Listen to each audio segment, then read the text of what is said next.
Good day. Welcome to the Cory Morgan Show. Lots to cover today, guys. Spring's on its way. It's nice out, and the politics are getting stupid, which is, well, good for me, not good for the country, but always gives me lots to rant, rave, and go on about. Lots of stories to cover. And yes, thank you from Freedom Honey, and good to see you there in the comments from Paradoxy. Yeah, the 500th show. I didn't realize we'd gotten that many behind us, but yeah, for quite a while, I was doing them 5 days a week. They were 2-hour shows, only once a week now, but still, we've put a lot behind us, guys. Thank you guys for viewing for so long and putting up with me so we can create that many shows. Let's see if we can make it to 1,000.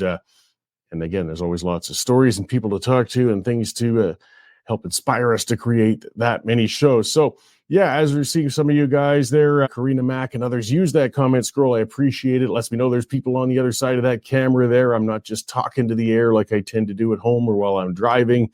Comment to me, send questions to me, my guests. Just keep things civil. That's all I'm asking. Don't have to always agree. Just don't have to be screaming at each other. All right, but still, we can get some ranting and raving going. Now, on this show, by the way, yes, today I'm going to have Landon Johnston. We're trying again. He's the fella who got that whole Recall Gondek movement going. It still seems to be rolling along and picking up steam. It's really quite interesting how it's been developing. He assures me he's going to make it in this time. And then after that, we're going to have a quick chat, too, with John Carpay of the Justice Center for Constitutional Freedoms. We're going to talk about Bill C-63, the Online Harms Act. You know, they're saving us all from ourselves by infringing on our free speech. There's a lot of legal questions about that bill that are just starting to build up now. So I'm sure John will be able to answer a lot of those questions for us and probably leave us with a lot more questions to ask about it. So on to the topic of the show to kick it off and what's got me wound up today. And yeah, it's just the addiction enablement cult. It just keeps going and going. And Canada's addiction enablement cult is out of control and the havoc's spreading. And yes, they're a cult, and that's what I'm going to call them. I mean, how else can we characterize them? No matter how stark the evidence of the failure of their policy gets, they just refuse to face reality. Rather than rethinking the notion that enabling addiction will save addicts, they just keep doubling down as the policies fail and lives are lost. Their ideology, it's become a religion, and they're incapable of reason. Policymakers in the courts have embraced the tenets of the cult, and BC is ground zero. I mean, the courts in BC have declared it a charter right for addicts to consume meth and fentanyl in children's playgrounds. I wish I was making this up. But you'll still be ticketed if you smoke a cigarette within 10 minutes of a doorway. Yes, it's that insane. Then, of course, there's the notion of safe consumption. It's been pushed for years. Drug consumption centers have sprung up in urban centers across the country, and they've invariably been a disaster. The one in Lethbridge, Alberta, got shut down for corruption issues. People are begging for the one in Red Deer to be shut down because it's turned the area into a disaster zone. The centers destroy neighborhoods as the drug dealers follow the addicts and bring their associated crime with them. The safe consumption concept fails as well as the fatal overdoses are continuing to break record levels every year. It's an easy statistic to monitor, unfortunately, and it's pretty undeniable. Addiction is spreading and is killing more people despite the advent of safe consumption centers. The cults also, it's focused on the myth that drug addiction itself is not a condition that must be cured. They see it as something that can be managed, if we just managed it safely. If only addicts could get a pure enough supply of drugs and a nice place to consume them, they'll be living okay. They refuse to admit that the drugs themselves are the problem and propagate the myth that it's only impure street drugs that kill addicts. That leads to their absurd and fatal provision of a safe supply of drugs. There's no such thing as a safe supply of fentanyl or meth. Do they think if a shot of heroin was pure enough, it wouldn't kill the user eventually? Yes, that's actually what they believe. Still, the cultists have gotten their way, and BC's been handing out drugs to addicts like candies. And not only have fatal overdoses risen over there since then, but so has the number of new addicts. The addicts accept the drugs handed out, then trade them with street dealers for stronger drugs. Those dealers then use that nice safe supply to sell and create new addicts, nice fresh ones to keep their business expanding as the other ones die off. Anybody with a grain of common sense could have seen that coming. Anybody but a cultist, that is. RCMP in Prince George, BC recently seized over 10,000 pills. It sounds like most of them were from safe supply prescriptions. Now, BC Premier EB was quick to claim that the RCMP were mistaken in identifying the source of the drugs as being from safe supply sources. EB doesn't need evidence to make such a claim, of course. Cultists don't need evidence. Police officers do, however, and their evidence points to the safe supply handouts. The enablement cult has also claimed it's the lack of safe shelters for drug consumption that leads to these deaths. Homeless shelters, you see, they won't allow the consumption of drugs within their facilities, and for good reason. They can hardly help people get back on their feet if they're surrounded by others with rampant drug use around them. Try to convince the single mother who's caught in a shelter to stay there with her kids while she's surrounded by addicts in the grips of meth-induced psychosis. Most of the homeless we see on the streets are addicts. The enablement cultists continually deny that, but one only needs to walk among them for a few minutes and see the pipes and syringes and know that reality. The enablement cult has managed to get funding for and open shelters now in BC where drug consumption is allowed. Yeah, they've done it. They've created the nirvana for addicts that they claim is required. The addicts are given safe supplies and they have a safe place to consume them, but they can crash there now as well as if it was any other shelter. Now, those shelters quickly turned into dystopian nightmares, and they look like opium dens of old. There's an activist, Ken Dahlgren. I strongly suggest you try and look it up. He got footage from within the PHS Community Services Society Addiction Enablement Shelter in Vancouver, and he posted it on X. Addicts are passed out in different states of inebriation on filthy mattresses on the floor. There's body fluid sprayed on the walls, and shouts and screaming can be heard behind strangely locked doors. It looks like something out of a horror movie. How can anybody tour such a facility and still claim it's helping anybody? I mean, nobody can unless they've embraced the enablement as a religion. They're blind to reality and the state's funding their delusion. There's not going to be an easy solution to be found for the addiction epidemic. Treatment's limited and expensive, and not all addicts are willing to take part in it. We do know what won't work, though, and that's enablement. The enablement cult is populated by academics, activists, politicians. One thing lacking within that cult, though, are the voices of recovered addicts. They know what won't work, and they support treatment rather than enablement. This cult must be defunded, guys, and we got to shut it down. Until it is, this addiction epidemic is only going to continue to spread and get worse.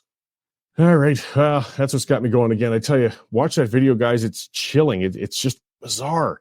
This is a funded center with these guys laying around in that state. It's something else. All right, let's check in on other news and see what our news editor, Dave Naylor, is up to. Hey, Dave, how's it going? Yeah, it's going well, Corey.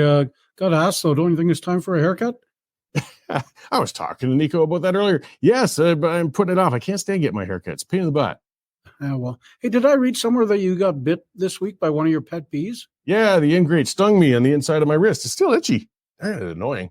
I was just feeding them for the spring feeding, and they were upset with me opening up their nice comfy hive and gave me a zap for my troubles. You're not supposed to be wearing some sort of suit or gloves? Or Actually, I did. The thing managed to get me through the glove. It was too thin. I like learning things the hard way, but I let it go, gave them their food, and moved aside. But this is not a good way to kick off our spring relationship. No kidding. So tell me, Corey, when you were driving in today and coming into work, did you feel a disturbance in the force? Do you feel something strange was going on around you? Because no more than usual. Prime Minister's in town. Oh, yes. All right. So there was a big disturbance of the force this morning where he met in Eau Claire with Premier Danielle Smith and later met with the media up at SAIT, where he says no, despite Premier Smith's constant demand that he fire Stephen Guilbeault, he's not going to. He loves his environment minister, and people who can't get along with him, should change the way they work. We've got a story on a Rive scam. I know the Liberals don't like it to be called a Rive scam, but we've got some public works officials who say all those $60 million in cost overruns were fair and reasonable. I guess their definition of fair and reasonable is different than mine, Corey. We've got a story on Deputy Prime Minister Chrystia Freeland. Out in Victoria, she said everybody on the prairies dreams of moving to BC. It's their slice of heaven. Strange thing to say. She was an Alberta girl herself, and Medicine Hat's own Tamara Leach fired back and said her idea was heaven is when they're all on the unemployment line. We've got a story on a senator's junket to Rome, 45 grand. Believe it or not, they were going to study soil and spend 7 days in Rome, and that's a nice work if you can get it. We've got a new columnist by the name of Hall. He jumps in today in the Nenshi fight, his leadership campaign now, I guess, to run for the Alberta NDP. Arlinda Slobodian has a piece on Jordan Peterson testifying in front of Congress yesterday in the States, talking about Big Brother watching and how surveillance superstate is coming to the West. And our opinion editor, Nigel Hannaford, has reached all the way to beautiful downtown Cape.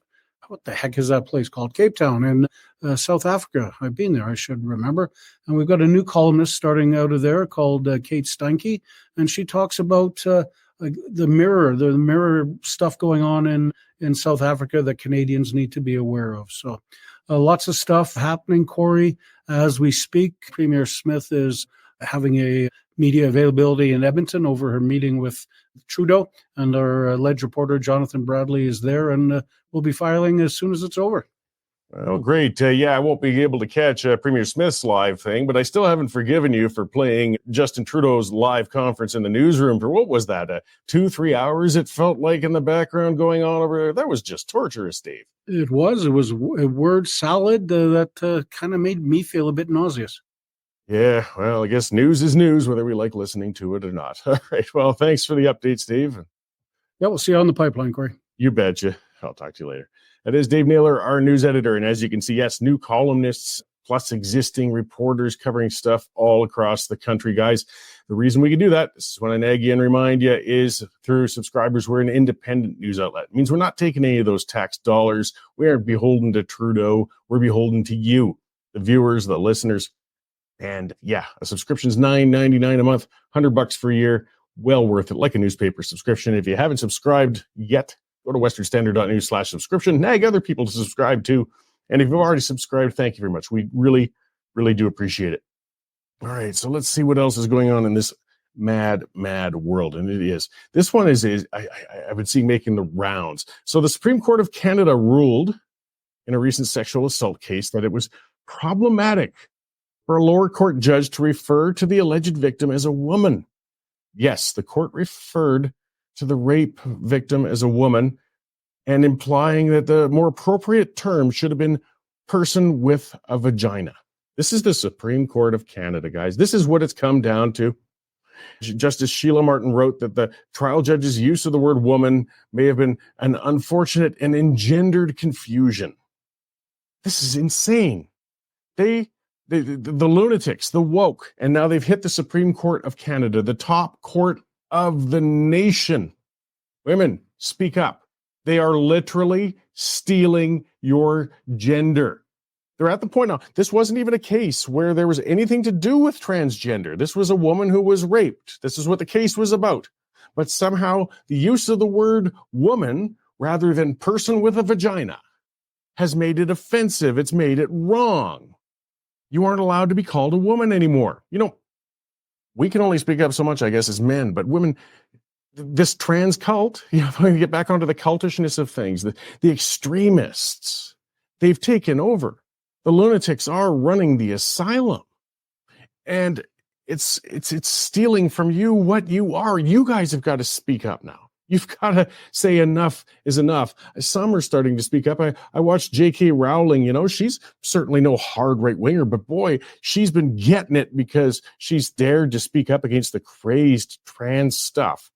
But she's still speaking up. But I mean, it's easy to speak up when you got $1 billion in the bank. For your common person, it's not so easy. But this is getting just ludicrous. Person with a vagina. You're not a woman anymore. Nope, you're a person with a vagina. Madness. And we've got to inject that into everything we do. We can't even talk about a woman in a court anymore. It's just sanity has departed from us, guys. So yeah, speaking of sanity, Chrystia Freeland, as Dave mentioned there at the end of things, where was that quote? I gotta look down here and find this. But she said along the lines of, every person on the prairie's dream and little piece of heaven would be to move to BC.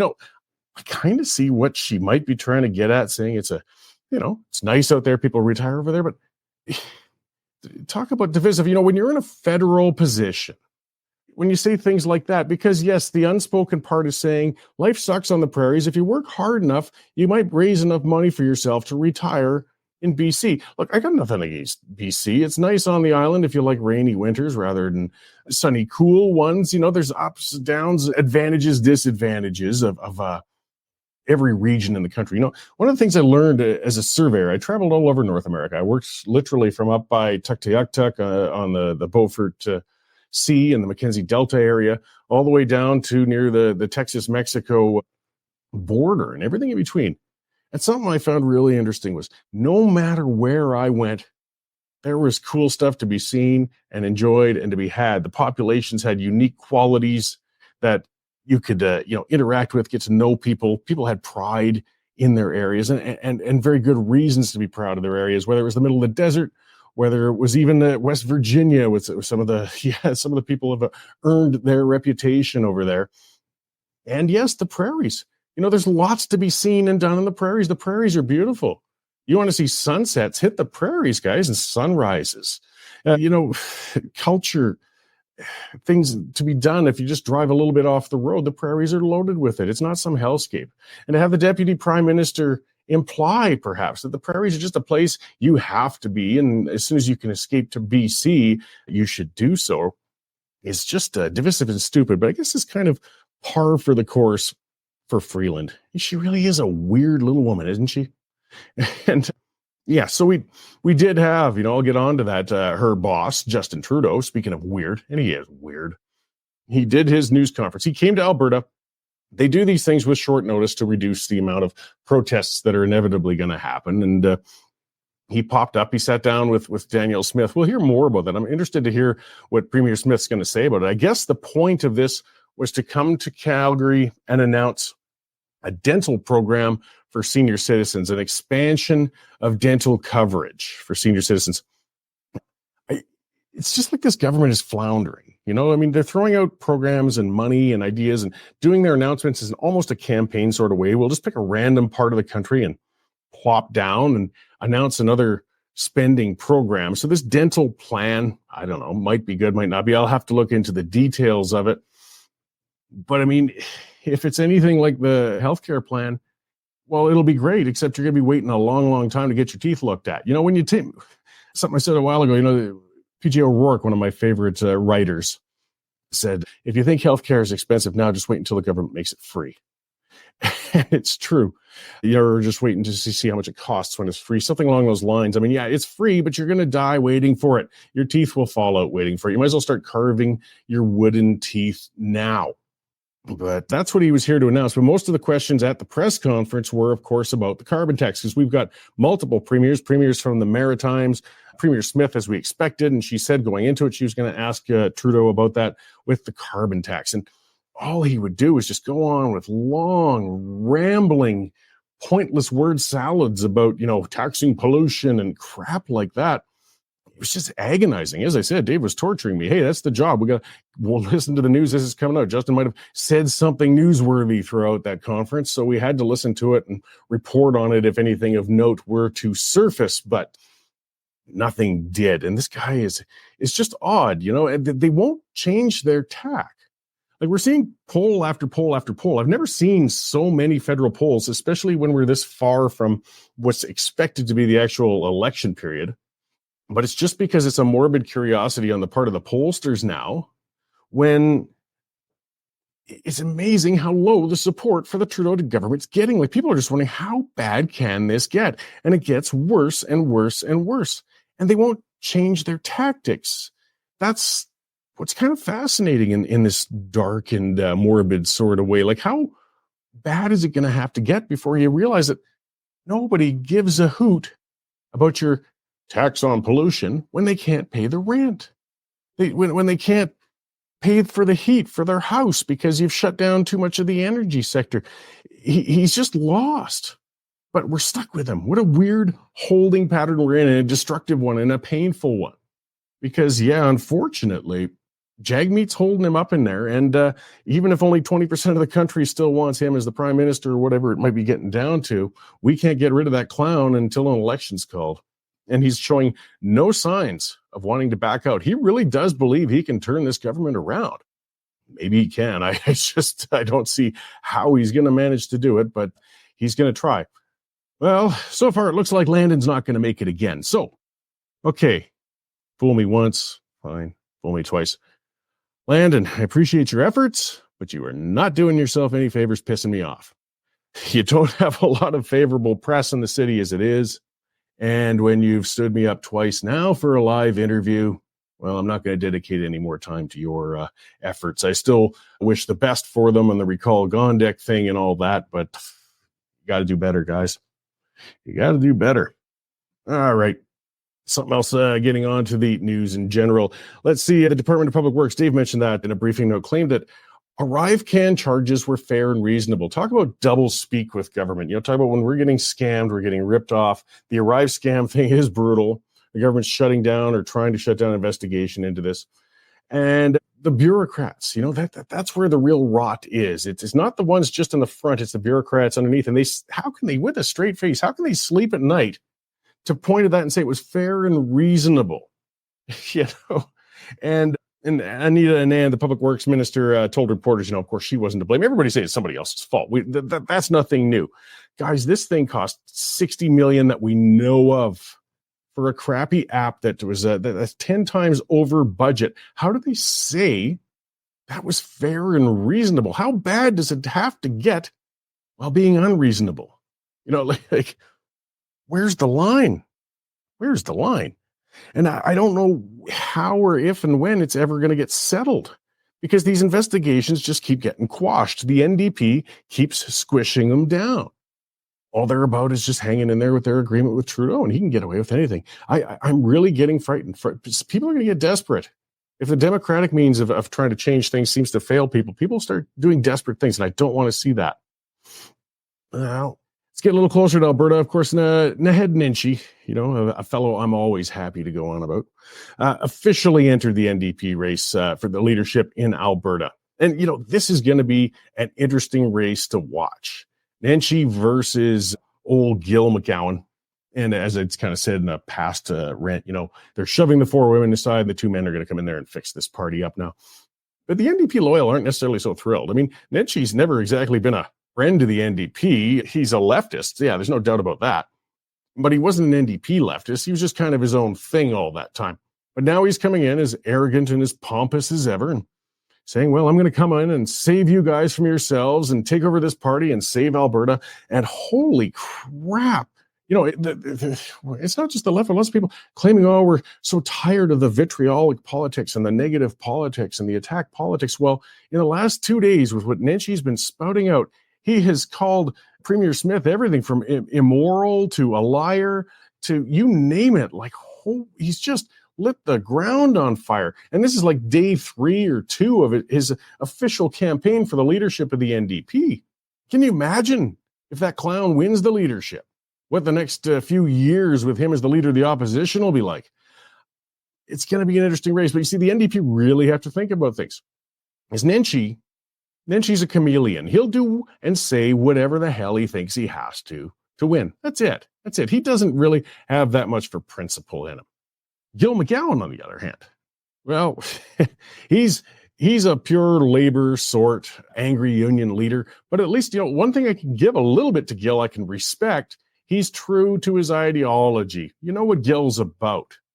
And Gil will keep the NDP as a principled socialist party, if you could create such a thing. The NDP will remain the NDP. If Nenshi gets in, well, the NDP is going to be whatever Nenshi tries to make it into. And that's going to be something interesting as well, because Nenshi is not a team player. He does not play well with others. He doesn't tend to work well in a group. We saw that when he had to actually bring a psychologist into City Hall because the rest of the councillors wouldn't cooperate with him. That was kind of the arrogance of Nenshi. That was pure Nenshi. When basically city councillors were fighting and standing up to him as he was supposed to be leading and guiding them. So clearly they must be crazy, because how could they not follow his divine guidance? I mean, they don't know what they're talking about. So let's bring in a psychologist. Look it up. This is Nenshi's, his history is something else. But people's memories are short. And that's why I like to keep reminding people of just how rotten Nenshi is. Because if people forget for too long, he can't be underestimated. He is a skilled communicator. He does have some talented people on the team helping to try and get him in there. And, nothing's impossible. I mean, a number of years ago, I would have said it's impossible that Alberta would ever have an NDP government with Rachel Notley as a premier. And boy, I certainly would have been wrong. So I'm not going to sit here today and say it's impossible for Naheed Nenshi to become the premier in a future government. It's not impossible. But if we watch, if enough people realize who and what he is, no, it should be pretty unlikely.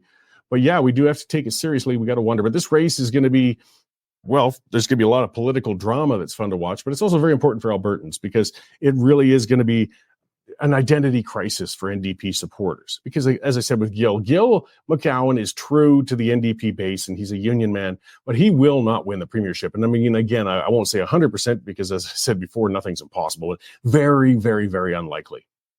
If the NDP want to win the premiership again, they want to get into power again, Nenchi's probably their better path, but they got to sell a lot of their soul to do so.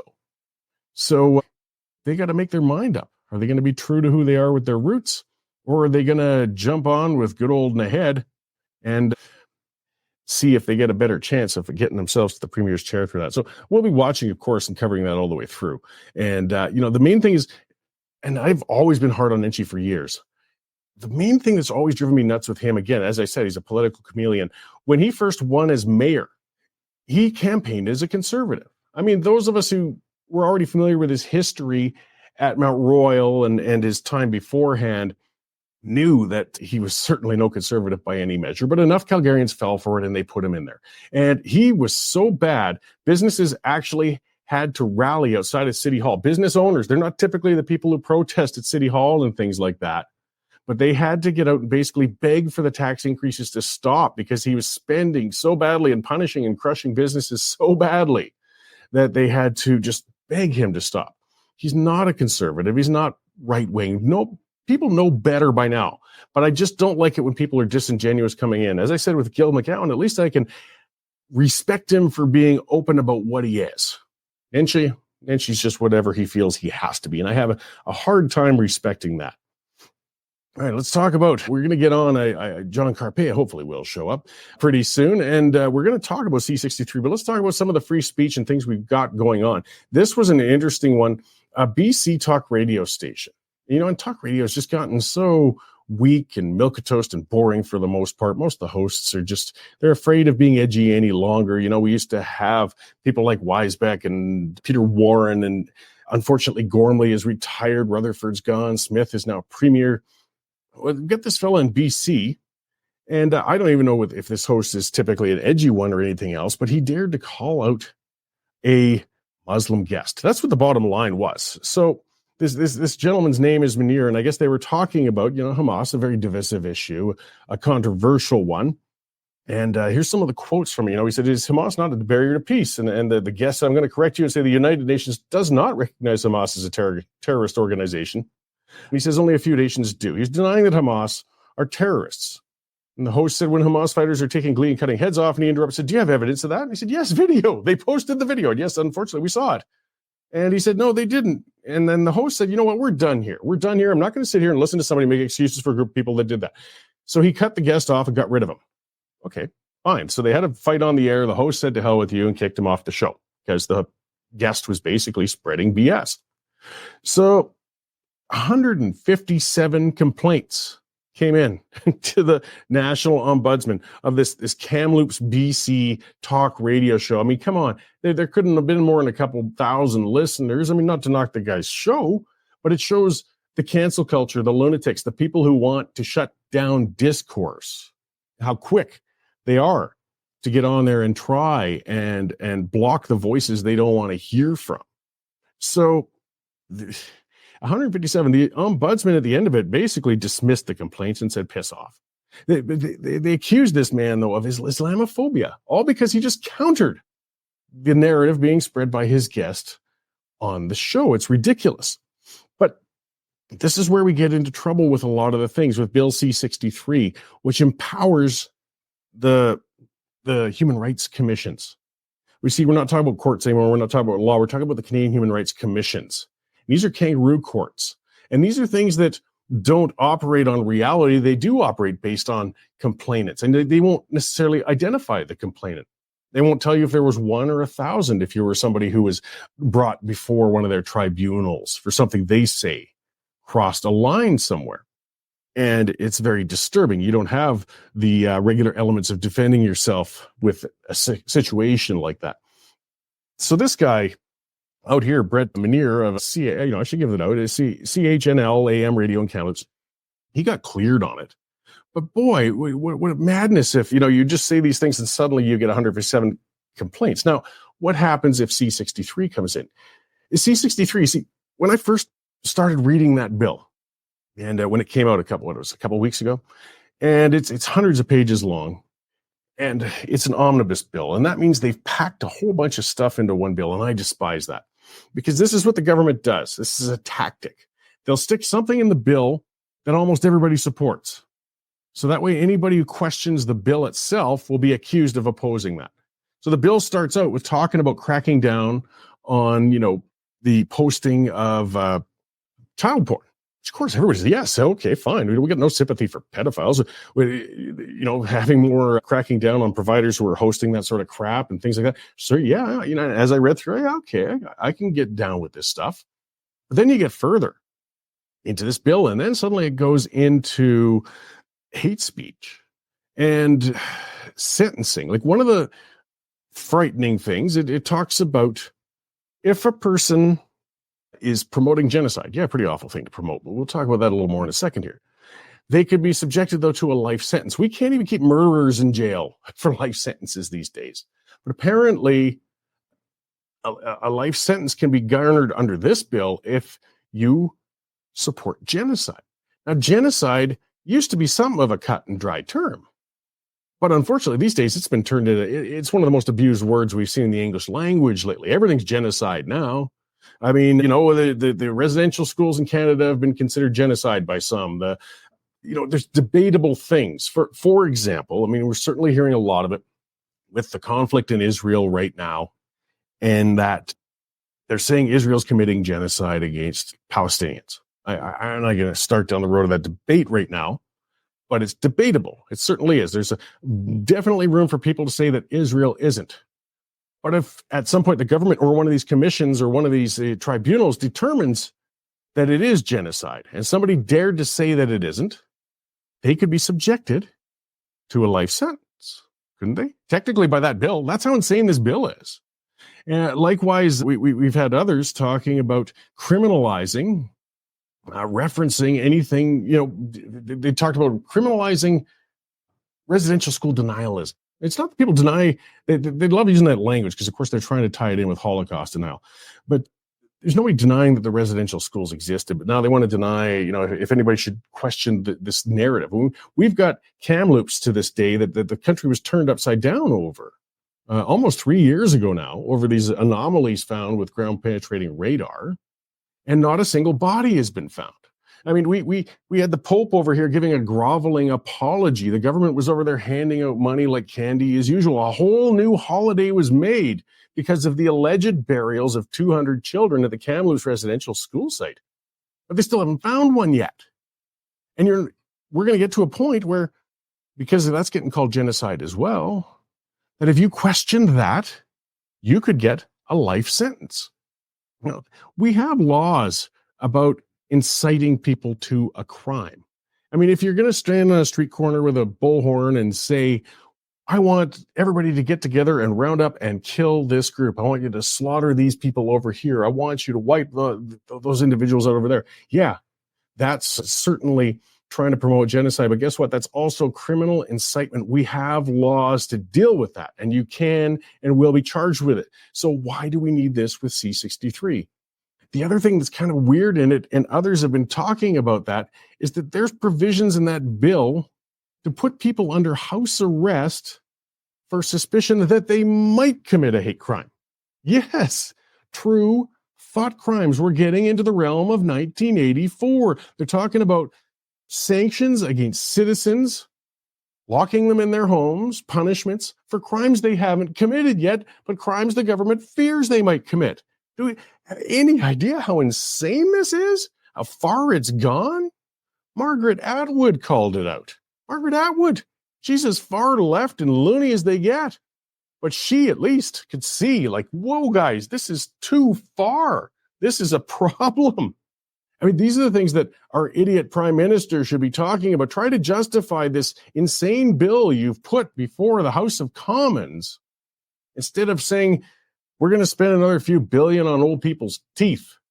We got bigger things to talk about, Prime Minister. That's why his approval's going into the toilet. But this government is obsessed with control. And they're authoritarian. And this is what gets disturbing. This is what gives me chills. C11, C18, all of these bills are about trying to control what people are allowed to say, what they're allowed to talk about, what they're allowed to report on. And they're offering criminal sanctions in C-63 heavier than those we offer for second-degree murder. Wake up, people. We've got some serious issues going on here. Meanwhile, what's left of the media, the legacy media, yeah, they're subsidized, they're beholden to the federal government. Those who they can't fear, bully into submission, and those that, that they can't threaten, they'll try to bribe. So, I mean, they extended the handouts they're going to give to other outlets and so on. They're spending more on it with subsidies. What do you think happens?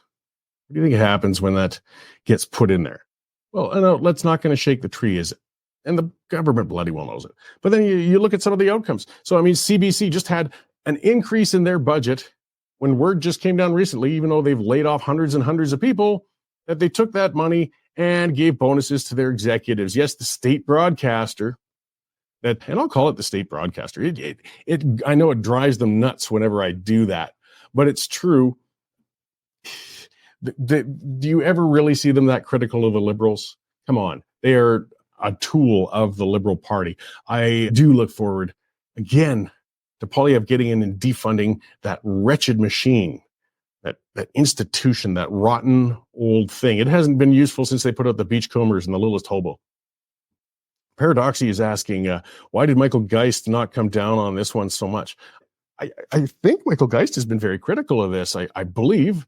I'm not sure. He's certainly been very... Michael Geist, by the way, for those not familiar with him, he's a professor out in Ontario somewhere. I think I've had him as a guest before.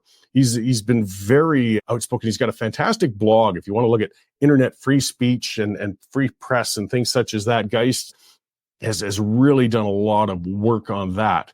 And C-63, I'm not sure if he's hit that as hard as some of the others, but I'm pretty sure he's been critical of it. I think part of it might be he's overwhelmed. We've just got, listen to that. That's 3 different bills that are beating on our free speech all at once. How much can you keep up with? How much can you cover? But look him up, because he makes the case fantastically. And again, the great thing with Michael Geist, he's not a libertarian conservative type like myself. He's more of a classical liberal, I guess. I'll give it that.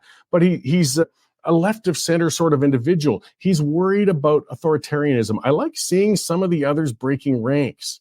And so I like seeing out of people like Margaret Atwood and Michael Geist, or even Warren Kinsella on some of these things, is at least they hit a point where they realize that it's not leftism, it's not rightism that is our problem. It's authoritarianism. It's government wanting to control the people too much, and how dangerous it is. You see, I don't think maybe Margaret Atwood fears the power that Trudeau might wield with something like C-63, but maybe she's smart enough to realize when you're giving a government a power, any kind of more increased power or reach over people, you should always envision, would you be comfortable with the government having that power if it was led by somebody you despise? You see, Liberals will give them all this power to crush people's speech and ability to demonstrate and things like that, because that's no problem. Okay, fine. But do you understand that Trudeau will not be in forever? It's going to feel like forever. It already feels like forever. But he's not going to be there forever. And as you keep putting in these controls, giving more power and authority to this government, as you keep stripping away individual rights, you better hope the next government isn't vindictive and doesn't use those to crush your end of the political spectrum. That's where less government is better government. Marie Perrin saying, I believe Pierre will cancel this bill, says he'll repeal C-11. I think he will too. But I tell you what, governments lose a lot of appetite for repealing bills once they get in. I'm not saying Poilievre and his government's going to do that. I'm just saying it's better to shut these bills off before they get entrenched, because the government can sometimes kick the can down the road once they get into power, right? Now, suddenly, it might turn into a useful tool for themselves, and that can get turned around. That's why I do not want that government to have the ability to tell us what we could say, where we could say, how we could say, no matter who is in power, because they might not be inclined to get rid of it. Similar to Trudeau and his lie saying he was going to reform the electoral system. We see that over and over in countries all over the place. We're going to change the electoral system. We're going to bring in proportional representation and this and that. Look, If the government gets into power with a majority based on the current system, they're not going to change the system that got them in where they were in the first place. They've lost all incentive to do so. And Trudeau proved that quite well when he just basically broke and ignored his own promise, which I'm glad of. I'm glad of. I can imagine the deals that would be cut. It's bad enough with him and Jagmeet Singh as it is right now.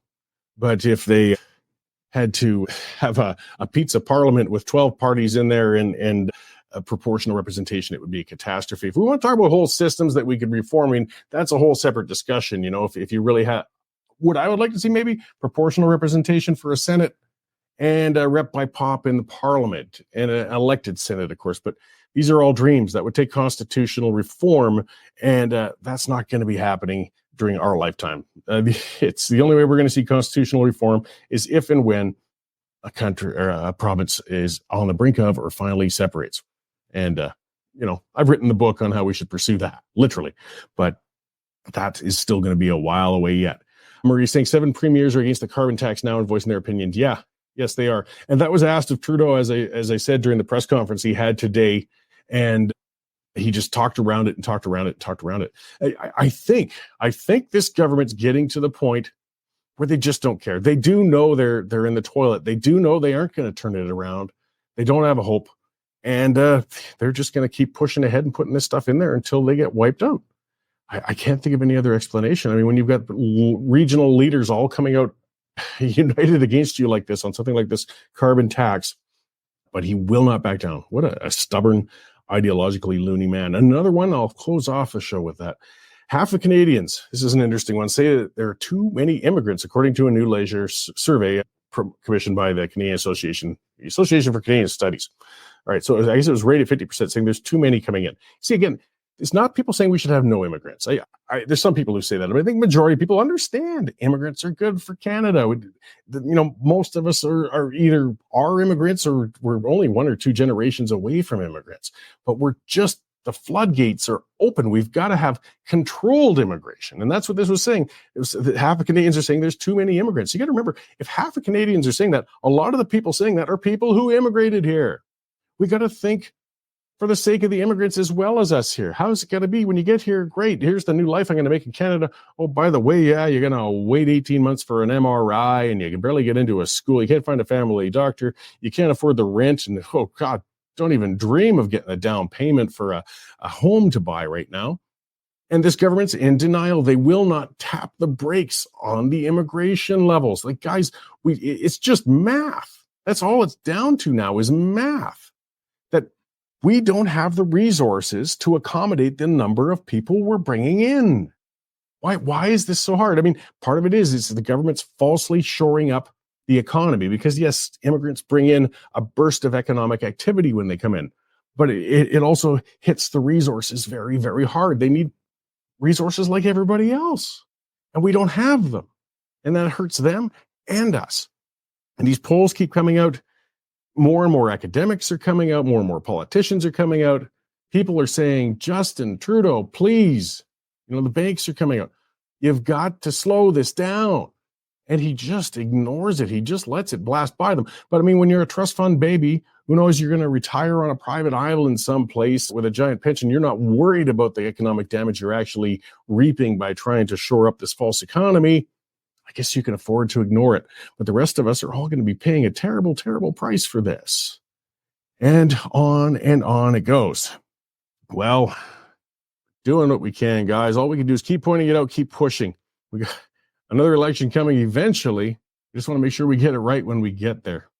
Well, guys, I'm sorry. Yes, I guess I got stood up by 2 guests in one show. That's a new record for me. I've had guests stand me up before, but this is the first time 2 in one show, and rest assured you won't have to worry about me booking them again and wasting your time and mine. But thank you for tuning in and listening to me today, guys. I do appreciate it. We did cover a lot of ground.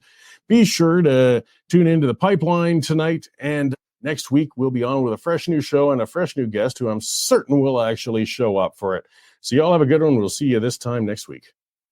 Canadian Shooting Sports Association. Without the CSSA, our gun rights would have been taken long long ago. These guys are on the front lines helping to draft smart and intelligent firearms regulations and legislation in Canada, and more importantly, educating the public about how we keep guns out of the hands of the wrong people. To become a member, it's absolutely worth every penny.